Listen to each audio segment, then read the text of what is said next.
আমরা আসলাম। হ্যাঁ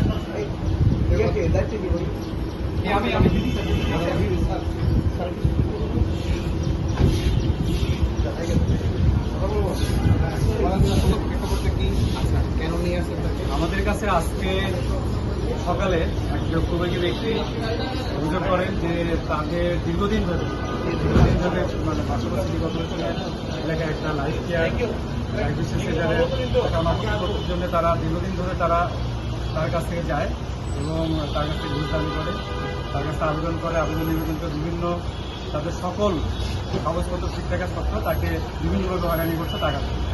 তো আজকে সকালে তিনি আমাদের কাছে আসেন, ওনার কাছে সমস্ত ডকুমেন্টস এবং তারা কীভাবে টাকা দান করেছেন সেগুলো তথ্যপ্রমাণ যখন আমাদের কাছে উপস্থাপন করেন, সে বিষয়ে আমরা দুদকে সন্তুষ্ট হয়ে আমরা আমাদের কমিশনের পূর্ণ নিয়ে আমরা হাত মামলা পরিচালনা করি। আজকে হাত মামলা পরিচালনা করার পরে ওনাকে হাতে নাতে ওই টাকা সকল আমরা কত টাকা আমরা এই মুহূর্তে টাকার পরিমাণটা 10,000 টাকা, কিন্তু রেডিচুয়ালভাবে দীর্ঘদিন যাবৎ একই কাজ করে আসছে।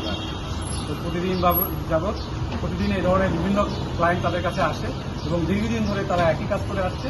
এই টাকার পরিমাণ যাই হোক, কিন্তু এটা মানুষকে হয়রানি এবং যে জুলুমের যে করে আসছে তার প্রেক্ষিতে আমরা আজকে তাদেরকে মামলা পরিচালনা করে। আসামি ধরার আগে তো আপনারা নিজের এক্সপিরিয়েন্স করছেন, আসলে তার সে কি পরিমাণ এইভাবে আগে করে আসছে না? আমরা একটা রেকি করেছি, আমরা বিভিন্নভাবে বিভিন্ন মানুষের কাছ থেকে আগে একটু ইন্টারভিউ করেছি, দেখেছি যে না ঘটনার সত্যতা আছে, সেই প্রেক্ষিতে আজকে আমরা এর পিছনে কি আর কেউ ছিল বলে মনে হচ্ছে? না, একটু সাথে সাথে অ্যারেস্ট করে কি যদি তদন্তে আসে দেখা যাবে যে আসলে এর সাথে আরো কোনো কেউ সংশ্লিষ্টতা আছে কিনা, যেহেতু উনি নিজে টাকা নিয়েছে এবং তাকে হাতে নাতে ধন্যবাদ।